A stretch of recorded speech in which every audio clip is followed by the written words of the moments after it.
What's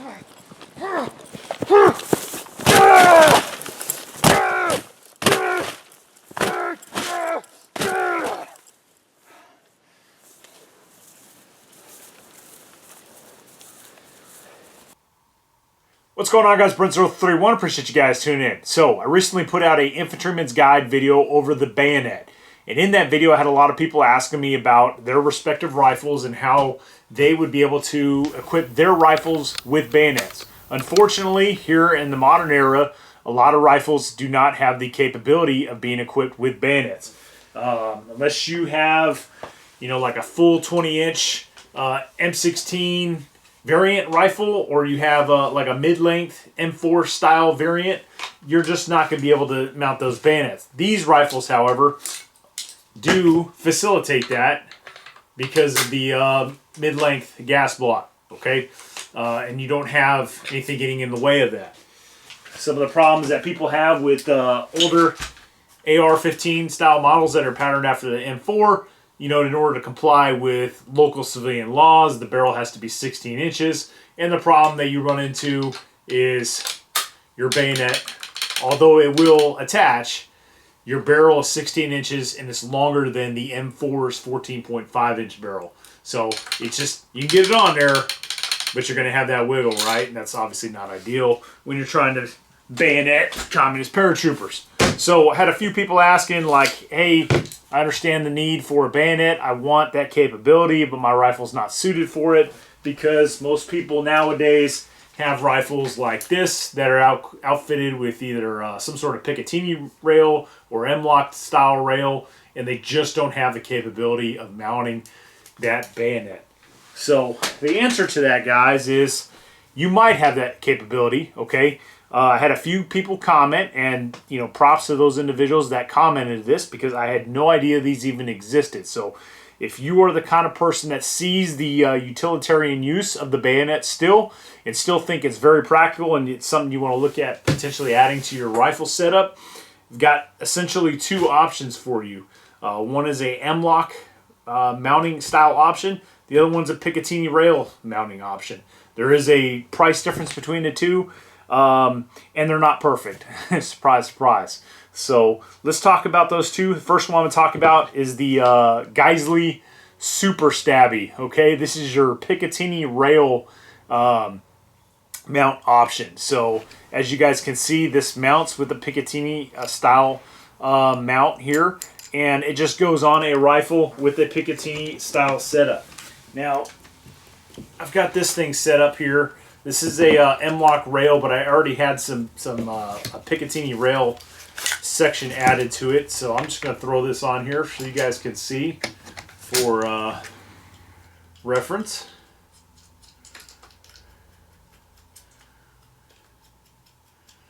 All right, so you see how quickly I've added this to my rifle. All right, and that makes a difference, right? Because maybe you don't want to run around with this bayonet mount permanently attached at all times. Hey, that's on you. But this option has the ability to do that quickly. Okay, so with that added, I now have the capability of adding a bayonet to this rifle. Now, is it a little unusual looking because it's mounted a little bit lower? Yes. Okay, that's obviously a factor. But is that going to matter when you're thrusting this into the body of a Chicom paratrooper? No, absolutely not. Unfortunately, I don't have any, terrorists or Chicom paratroopers to test the durability of this mount with this bayonet on. But it seems pretty sturdy enough, okay?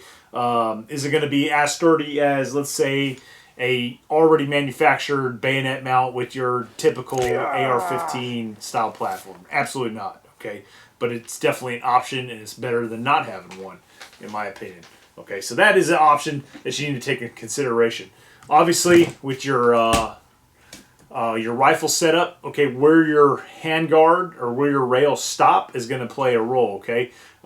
Because some of these rails stop short and you have a lot more barrel, and if you're using a shorter bayonet like the M9 version, okay, you're not getting much length there, right? You're not getting much. You can still slash, but when it comes to thrusting, you're going to be, it's leaving a lot to be desired. So that's a consideration as well. How much barrel is exposed versus where your handguard is. Okay, so now if you have a rifle where the rail goes pretty close to the end of the barrel. Now, fortunately, I don't really have a real example for this, but I've got this little BB gun here that I can show you guys. But let's throw this on here for just demonstration purposes. All right.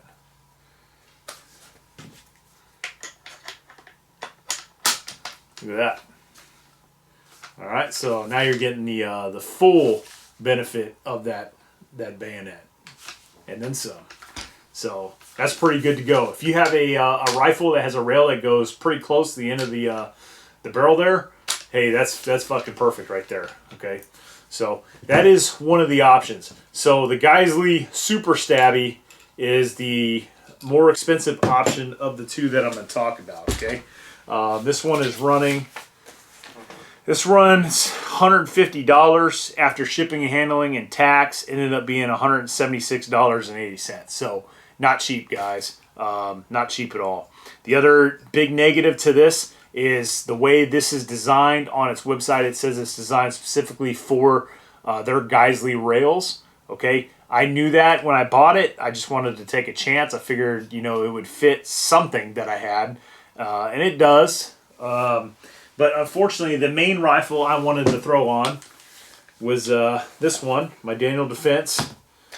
This is my go-to rifle if Chicom paratroopers start falling out of the skies, and I wanted this mount to be added to this rifle. Unfortunately, the way my Daniel Defense rails are here, and this mount is, the only way I'm going to mount this is if I actually grind down the mount here in the front to facilitate this going on there. So that's 100% a no-go. So, you know, you're going to have to check out your rifle. Obviously, if you got Geissele style rails, you're probably good to go. Okay, but if you got something else like what I got, these Daniel Defense rails, it's not fitting. Okay, so there's that. All right, option 2. This is Sig Sauer. This is an M-Lock style mount. So I haven't messed with this too much yet, but it comes with all the necessary hardware to attach to your rifle. Okay, so this is obviously designed for rifles with an M-Lock setup. So I will attach that so you guys have some sort of visual reference. But you guys can see the difference here, right? This is a hell of a lot heavier than this thing. So if you were going to opt to have one of these on your rifle permanently and leaving it on there, you know, 24/7, obviously this one, in my opinion, is the way to go. Okay, it's not going to be as versatile though because it is M-Lock. If you got a rifle with Picatinny rails, you're not going to be able to mount this one. As opposed to this one, if you have a rifle with M-Lock, you can mount a rail section on there like I did and still have the capability of mounting this one. But again, this one's more expensive. It's also heavier than this one. What does this retail at? So I paid this, again, Sig Sauer M-Lock bayonet mount assembly. It was on the website for $59.